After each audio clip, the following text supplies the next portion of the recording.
Foster care day है जो हर एक देश में बहुत ज़ोरों शोरों से मनाया जाता है। लेकिन अमेरिका हो, यूके हो, साउथ ईस्ट एशिया हो, ऑस्ट्रेलिया हो, यूरोपियन कंट्रीज़ हो, ये सभी जगह पर फॉस्टर केयर ये सब्जेक्ट बहुत जाना माना है। इतना जाना माना है कि वहाँ पे मल्टी फॉस्टरिंग होता है। घरों घरों में बच्चों को अलग अलग तरीके से दिया जाता है। कुछ कुछ दिन के लिए मेहमान ये बच्चे होते हैं जो फॉस्टरिंग का अनुभव लेते जाते हैं।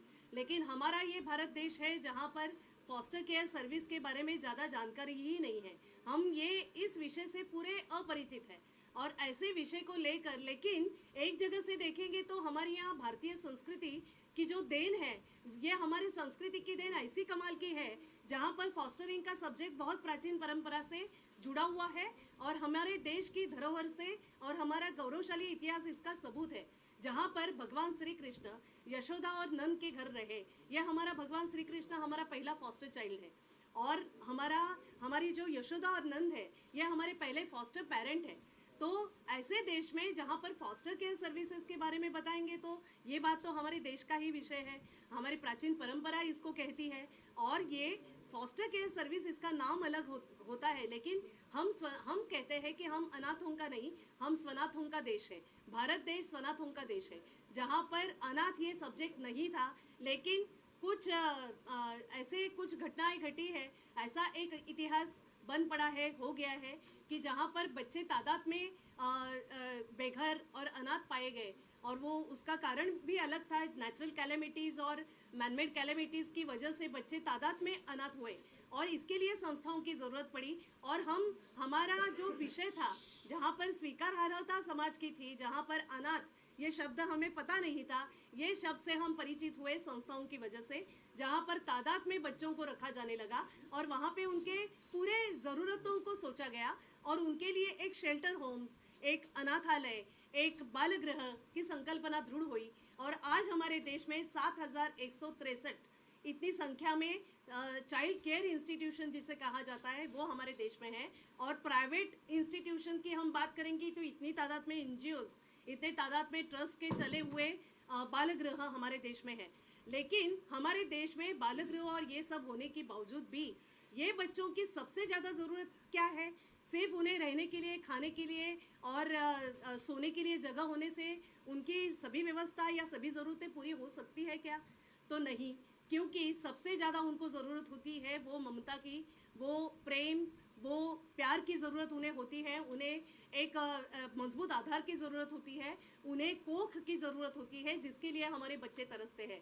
और हमारी कुटुंब व्यवस्था जो है, हमारी देश की परिवार आधारित जो सेवा है, परिवार आधारित हमारा देश की संस्था जो जानी जाती है, सभी विश्व में मशहूर है। तो हम इसी वजह से मशहूर है कि हमारी फैमिली बेस्ड सर्विस सबसे मजबूत आधार हमारे बच्चों के लिए है, हमारी फैमिली के मेंबर्स के लिए। और हमारी फैमिली के बारे में सभी विश्वों में इस विषय की चर्चा होती है कि ये कैसे रहते हैं। ये लोग फैमिली को जुड़ के, उनको पकड़कर सालों साल रहते हैं, पूरा लाइफ टाइम हम हमारी फैमिली के साथ जुड़े हुए रहते हैं। लेकिन हमारे अनाथ बच्चों का अभी जो लाइफ टाइम है वो पूरा का पूरा आधा से अधिक 18 साल की उम्र तक तो उनका अंदर जाते हैं, यानी अपने चॉइस से भी अंदर जाते नहीं और अपने चॉइस से भी वो बाहर निकलते हैं, वो अपने चॉइस से भी निकलते नहीं हैं। उनको अच्छा खासा वहाँ पे जब रहने लगते हैं तो उनको बोला जाता है 18 की उम्र हो गई, अभी आप सज्ञान हो गए, बाहर निकल जाओ। और जब अंदर आते हैं तब ये छोटे हैं, बचपन उनकी ज़रूरतों को देखकर उनको अंदर लाया जाता है। इसका मतलब ये है कि ये चॉइस से बच्चे अंदर भी नहीं आते और बाहर भी नहीं जाते। ऐसे अनाथ बच्चों का, और हमारे कानून ने कहा है कि जिसको ये कहा जा सकता है कि संरक्षण की ज़रूरत है, जिनको केयर एंड प्रोटेक्शन की ज़रूरत है, ऐसे ज़रूरतमंद बच्चों इसकी संख्या भी बहुत ज़्यादा हमारे देश में है। और ऐसे मैं कहूँगी आपको कि 8 से 9% यानी पूरी आबादी का विचार करेंगे तो 39% हमारे यहाँ देश में बच्चों की संख्या है और उसमें 39% में 8 से 9% जो है वो ये सभी ज़रूरतमंद बच्चे हैं जिनको child and care and protection की ज़रूरत होती है और ये हमारे अनाथ बच्चों की तरह ही बाल गृहों में रखे जाते हैं। लेकिन इन सभी की यदि हम कुछ उनके बारे में सोचें, उनके बारे में जो ठीक तरह से विचार हो, उसका विचार होकर कुछ हमारे बाल कल्याण समिति जैसे गवर्नमेंट का एक ढांचा तैयार है जो इन बच्चों का निर्णय करता है। इन बच्चे जब उनके सामने लाए जाते हैं तो उनका निर्णय पूरे बाल कल्याण समिति, बाल संरक्षण कक्ष, ऐसे एक हमारे यहाँ सरकार के द्वारा, यानी कोई भी सरकार, कोई भी राज्य की सरकार हो, वहाँ पे प्रशासन होता है जिसके तहत महिला व बाल विकास विभाग की ओर से ये बच्चों का निर्णय लिया जाता है और उनको बालगृह में रखा जाता है। लेकिन वो बाल कल्याण समिति, वो बालक संरक्षण कक्ष के लोग ये सभी तय कर सकते हैं कि किसी बच्चे को यदि कुटुंब में जाना हो, यदि परिवार में जाना हो, तो ये तय कर सकते हैं कि इनको परिवार दिलाना चाहिए। लेकिन हमारे देश में एक दुर्दैवपूर्ण एक बात हो गई है कि जहाँ पे हम आदत के सब गुलाम होते हैं। जैसे अक्सर हमें देखा जाता है कि हम आदत के इतने गुलाम हो जाते हैं कि कोई आदतें ऐसी हमें लग गई कि संस्थाओं में बच्चों को डाला जाए तो संस्थाओं में डाला जाने लगा और उनको भी वो सभी यंत्रणा को लगने लगा कि यहाँ पे बच्चे सेफ है। 50 की संख्या में यदि बच्चे मुझे एक साथ दिखाई देते हैं तो क्यों मैं उनको परिवार में दूँ। ऐसे परिवार भी पता नहीं है कि जो अच्छे रहेंगे नहीं रहेंगे, बच्चों का अच्छा विकास, अच्छी देखभाल कर पाएंगे नहीं पाएंगे, इस संबंध में भी उनके मन में थोड़ी सी दुविधा है।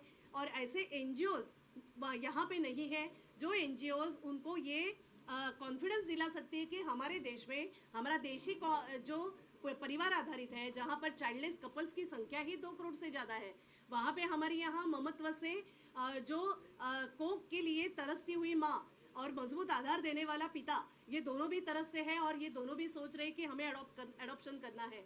लेकिन अडॉप्शन को देखते हुए कारा की वेबसाइट जो अडॉप्शन के लिए तय हुई है, लेकिन वहाँ पे भी कभी कभी ऐसे होता है कि नियमावली अलग है, उनमें वो बैठते नहीं। ऐसे माँ पिता क्या करेंगे? ऐसी एक आधी माँ जो अकेली रहती है, जो अकेली सिंगल करके रह चुकी है, वो जीवन में चाहती है कि मैं एक बच्चे का एडॉप्शन करूँ या फॉस्टर के लिए एक बच्चे को ले लूँ, गोदी में ले लूँ, तो वो क्या सोचेगी? तो उसके लिए ये प्रावधानों की थोड़ी सी अड़चन होने की वजह से ये सब लोग ये बच्चों को लेने में असमर्थ हो जाते हैं। इसीलिए हम कहते हैं कि फॉस्टर केयर सर्विस जो एक अस्थायी रूप से गोदी देने का प्रावधान है, जिसके तहत कोई भी माँ पिता, कोई भी एक माता जो सिंगल है लेकिन वो बच्चे को लेना चाह रही है, एक ऐसा पेरेंट जो आगे आए, जो जेंट्स है लेकिन वो बैचलर है, वो भी तय करता है कि मुझे एक बच्चा मैं गोदी में ले सकता हूँ, अस्थायी रूप से गोदी में ले सकता हूँ और उसे संस्कारित कर सकता हूँ। जैसे हम कहते हैं कि भगवान श्री कृष्ण यशोदा नंद के घर रहा, यही तो हम बोलते हैं कि ये फॉस्टर पेरेंट हमारे हैं जिन्होंने इतना कमाल का संस्कारित किया और बड़ा होने के बाद वो फिर से द्वारका चला गया अपनी देवकी और वसुदेव जो उसके सही पिता और माता थे। तो मुझे लगता है कि इस तरीके से ये विषय को हमारे देश में जगह मिलनी चाहिए, हमारे देश में इन सभी बच्चों को उचित स्थान मिलना चाहिए। इसलिए मैं एक बात ये भी कहती हूँ कि अनाथ नहीं स्वनाथ, सभी बच्चे ये अनाथ नहीं है, ये स्वनाथ बच्चे हैं, क्योंकि अपनी इच्छा शक्ति के आधार पर ये जूझते हुए, अलग अलग संघर्षों से जूझते हुए ये आगे बढ़ते हैं और अपनी मंजिल खुद पाते हैं अपने खुद के भरोसे पे। इसलिए ये स्वनाथ है और इन बच्चों का पुनर्वास ठीक तरह से परिवार आधारित सेवाओं में होना चाहिए और इसके लिए फॉस्टर केयर सर्विस जैसा अच्छा प्रावधान हमारे कानून ने हमें दिया है, जो 44 धारा के तहत, जुवेनाइल जस्टिस एक्ट के तहत विस्तृत जानकारी उसमें दी है, उस कानून का अमल हो और हमारे बच्चे ज़्यादा से ज़्यादा परिवार आधारित सेवाओं का लाभ लें और उनको अच्छा खासा उनका बचपन सुखी समृद्ध संपन्न हो और ऐसे पेरेंट्स जिनको अच्छे खासे बच्चे मिलने के बाद उनका एक अच्छा कुटुंब, उनका एक परिवार की संकल्पना में वो बैठ जाए और वो चाइल्डलेस कपल, उनको भी माँ और पिता का प्राउड फील हो और उनके यहाँ बच्चे जाए। तो ऐसा एक अच्छा वातावरण हम चाह रहे हैं हमारे देश में और हमारे देश में ये अनाथ विषय, ये स्वनाथ विषय को हमें जगह देनी है, स्थान देना है और हमारे भारतवर्ष को फिर से याद दिलाना है उन बातों का जहाँ पर हमारे यहाँ सभी एक्सेप्टेंस वाला हमारा समाज था, जहाँ पे अनाथ नहीं थे, वहाँ पे स्वनाथों की ही भाषा हुआ करती थी। तो इसीलिए हम चाह रहे हैं कि फिर से हमारे वैभव, हमारा जो राज्य का गौरवशाली इतिहास है उसे दोहराए और उसके ओर सभी को आकृष्ट करें और हमारे ज़्यादा से ज़्यादा लोगों को आगे बढ़कर पेरेंट्स वो बन जाए और बच्चों का अच्छी तरीके से संगोपन और संस्कार करें। इस अवसर पर इन्होंने इस तरह का कार्यक्रम यहाँ आयोजित किया है। ये समस्या जैसे श्रेया जी ने बताया कि हमारे यहाँ पे संख्या जो है और संख्या के हिसाब से हमारे यहाँ पे कानून के प्राविधान जो है वो बहुत पुराने हैं। अभी सोनाथ फाउंडेशन के माध्यम से बहुत सारे प्रयास किए जा रहे हैं। बहुत सारी पॉलिसीज़ और फ्रेमवर्क के बारे में शुरुआत महाराष्ट्र राज्य से हुई है, मुझे इसका आनंद है। और आगे चल के इसमें सरकार के साथ साथ इंस्टीट्यूशनल, इंडिविजुअल और बहुत सारे सामाजिक संस्थाओं को जुड़ने की बहुत ज़्यादा ज़रूरत है, क्योंकि हमारे यहाँ पे अभी अगर 2.5 करोड़ बच्चों की संख्या आज के समय है और जो अडॉप्शंस हो रहे हैं वो 3 या 4 हज़ार के रेंज में है, तो ये बहुत बड़ा फ़र्क है जो दुनिया के अन्य देशों से काफ़ी बहुत ज़्यादा है। हमें उसके ऊपर सबको मिलकर काम करना चाहिए। सोनाथ फाउंडेशन ने इस विषय के ऊपर एक राष्ट्रीय स्तर का काम खड़ा किया है। हम मैं व्यक्तिशः और Indian oil Adanis venture company की तरफ से हमारा सहयोग शुरुआत भी किया। आने वाले दिनों में मुझे पूरा विश्वास है हमारे साथ और बहुत सारे लोग, बहुत सारे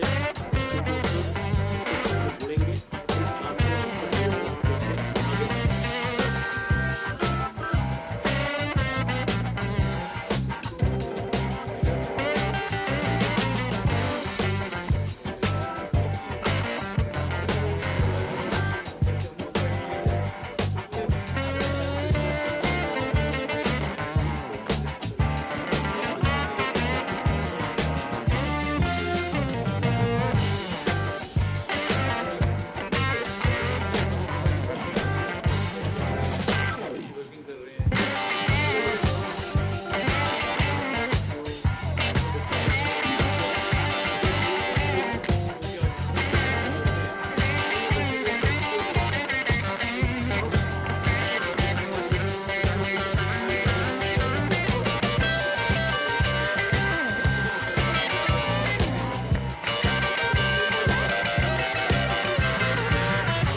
पहले यही हम सबके सोनाथ फाउंडेशन की थ्रू मांग रहेगी कि ज़्यादा से ज़्यादा लोग फोस्टर केयर शब्द का पहले मतलब समझें।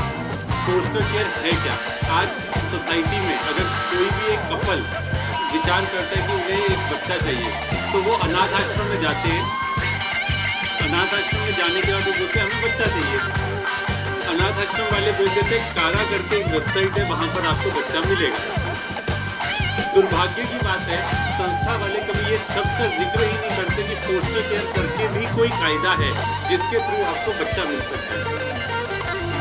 इस इंटरनेशनल फोस्टर केयर डे के दिन हमारी यही मांग रहेगी कि सारे जो सोसाइटी के लोग हैं उन्हें इस शब्द का मतलब समझे कि इसके थ्रू भी बच्चा मिल सकता है। फोस्टर केयर बहुत सरल है। जैसे कहते हैं ना, अडॉप्शन के लिए आपको 4 से 5 वर्ष लग जाते हैं, उसके बाद आपको बच्चा मिलेगा। उसके बिल्कुल विपरीत 3 से 6 महीने के अंदर फोस्टर केयर के माध्यम के थ्रू आपको बच्चा मिल सकता है। आपका एक पहल फोस्टर केयर के थ्रू इन बच्चों को परिवार दिलवा सकता है। प्रक्रिया क्या है उसकी, क्या कैसे करेगा? देखिए, सबसे पहले फोस्टर केयर के लिए women and child development website के ऊपर एक लिंक है जिसके माध्यम के थ्रू आप अपनी डिटेल्स भरते हैं। अपने पूरा परिचय, मतलब आप क्या करते हैं, आपका पता क्या है, आपकी मंथली इनकम क्या है, तो आपकी एक फॉर्म पूरा भरा जाता है। इसके बाद ये फॉर्म CWC के थ्रू रेक्टिफाई होता है DCPO यूनिट के पास।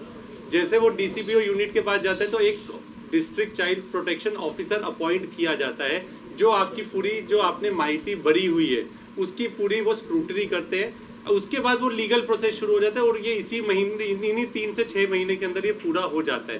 तो यही अपेक्षा यही है कि आप एटलीस्ट एक स्टेप आगे आके आप पहले फॉर्म तो भरिए। देखिए आज सोसाइटी में सबसे जो ज़रूरी चीज़ है वो है इस शब्द की अवेयरनेस होना, लोगों को समझना फोस्टर केयर क्या है। धन्यवाद। एक विजुअल करते हैं। सबसे पहले स्वनाथ फाउंडेशन की संस्थापिका श्रेयाताई भारती जी का अभिनंदन करना चाहता हूँ कि उन्होंने ये बहुत ही अच्छा कार्यक्रम यहाँ पे ऑर्गेनाइज किया है और इस तरह के इनिशिएटिव जो उन्होंने लिए है तो यहाँ पे उनके साथ मैं SNDT से बिलोंग करता हूँ, तो हमारा SNDT परिवार ये स्वनाथ फाउंडेशन के लिए साथ काम करने के लिए तैयार है। किस तरह से SNDT जो है वो स्वनाथ फाउंडेशन के साथ कार्य करेगा, कुछ उस बारे में बताइए। SNDT वुमेंस यूनिवर्सिटी और स्वनाथ फाउंडेशन हम लोग कम्युनिटी में जाके, हमारे पास MSW master of social work course है, तो उसके तहत में हम लोग हमारे जो स्टूडेंट है तो कम्युनिटी में जाके ये सब्जेक्ट को लेके वहाँ पे कम्युनिटी में जाके अवेयरनेस क्रिएट कर सकते हैं कि स्वनाथ फाउंडेशन क्या काम करता है, उनका क्या मकसद है, ये पूरा कम्युनिटी तक पहुँचाने का काम हमारा SNDT यूनिवर्सिटी करेगा। सर, फोस्टर केयर डे पर क्या मैसेज समाज को दे रहा है, किस तरह से लोग जो है बच्चे को परिवार की तरह माने, उसका जो है जो गोद लेने की प्रक्रिया है उसको करें। एक्चुअली ये जो आज का जो प्रोग्राम है कि हर बच्चों को परिवार जो है तो ये मिलना चाहिए और हर परिवार में अगर बच्चा रहेगा, जैसा अलग अलग इसमें है कम्युनिटी में बच्चे हैं, तो ये बच्चे को वहाँ पे परिवार मिलाने के लिए हम उनके साथ जाएंगे और उनको ये समझाएंगे कि परिवार में बच्चा रहेगा तो कितना खुश रह सकता है, परिवार वो बच्चे को मिलेगा तो बच्चे का डेवलपमेंट किस तरह के हो सकता है। ये अवेयरनेस, ये जन जागृति का प्रयास हम लोग हमारे तरफ से SNDT वुमेंस यूनिवर्सिटी के तरफ से करेंगे। मतलब आप लोग अनाथ बच्चों को नाथ बनाना चाहते हैं? स्वनाथ हम लोग अभी अनाथ को स्वनाथ बनाना चाहते हैं। स्वनाथ फाउंडेशन एक्चुअली स्वनाथ का मतलब ये है कि किसी पे निर्भर न होके नाथ यानी स्वनाथ होना, खुद का नाथ होना। और स्वनाथ इसके लिए काम करता है कि मोस्टली जो बच्चे अनाथ होते हैं, जो भी किसी एक्सीडेंट में मिलते हैं या किसी बड़ी घटना में मिलते हैं, तो ऐसे बच्चों को अनाथ आश्रम के अलावा उनको डायरेक्टली घर किसी का मिल जाए, इसके ऊपर काम करती है। जो इसका मतलब है कि फॉस्टर केयर ऐसा है कि जो भी बच्चे हैं अनाथ आश्रम में अभी रहते हैं, 6 साल से आगे के जो बच्चे हैं, ऐसे बच्चों को हम घर पे दिवाली पे लेके जाए या बच्चे को हम अडॉप्ट करें। या अनाथ आश्रम में रहना गलत नहीं है, मगर अनाथ आश्रम में रह के वो एक बच्चे को, जो अनाथ आश्रम चलाने वाली जो माता जी होती है, वो एक माँ 50 बच्चों को प्यार नहीं दे सकती है। तो हम जैसे समाज में भी जितने भी लोग हैं, ये लोग जाके वो बच्चों को अपने घर पे, जैसे दिवाली है या समर है या कोई प्रोग्राम है, तो ऐसे टाइम पे घर पे लेके जाए, उनका एडॉप्टेशन स्वीकार करे, उनको अपना फैमिली मेम्बर समझे और उनको बेस्ट लाइफ देने का प्रयास करे। इसके ऊपर स्वनाथ फाउंडेशन काम करता है।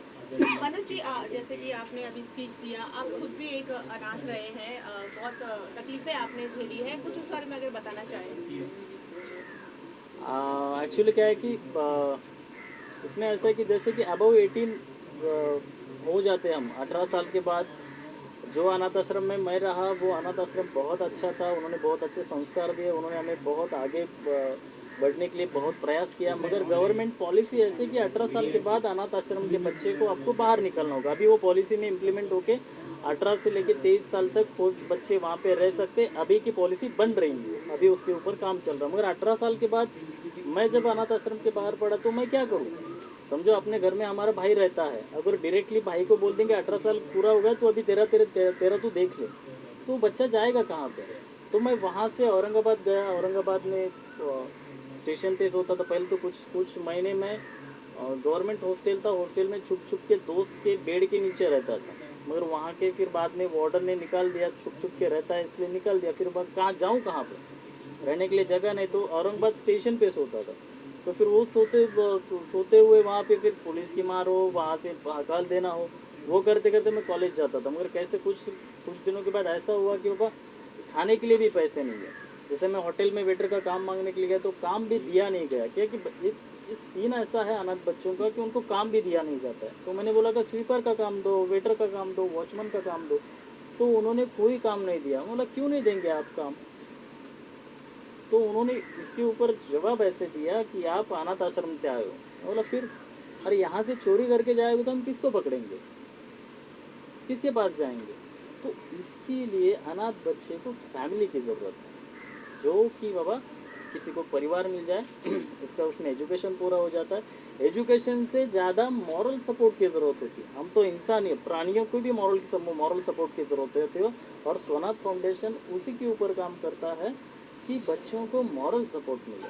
अगर वो डॉक्टर बन जाए, इंजीनियर बन जाए, सब कुछ बन जाए, मगर वो आगे जाके क्रिमिनल बन जाएगा तो अच्छा डॉक्टर नहीं बन पाएगा, तो अच्छा इंजीनियर बन नहीं पाएगा, तो बिल्डिंग बनाएगा, संस्कार ही नहीं है, घर का प्यार नहीं है, माँ का ममत्व नहीं है, तो ऐसे टाइम पे क्या होगा? वो बिल्डिंग बनाएगा मगर ऐसे बनाएगा 10 साल में गिर जाएगी। डॉक्टर बनेगा मगर लूटेगा। इसके लिए परिवार की जरूरत है, परिवार के साथ संस्कार मिल जाते, प्यार मिल जाता है और अपनापन मिल जाता है। इसके ऊपर सोनाथ फाउंडेशन काम करता है। सर, सोनाथ फाउंडेशन के माध्यम से अब तक कितने बच्चों को पढ़ा है? सोनाथ फाउंडेशन के माध्यम से अब तक इस समय सही आंकड़ा नहीं दे पाता है, थोड़ा गलत होगा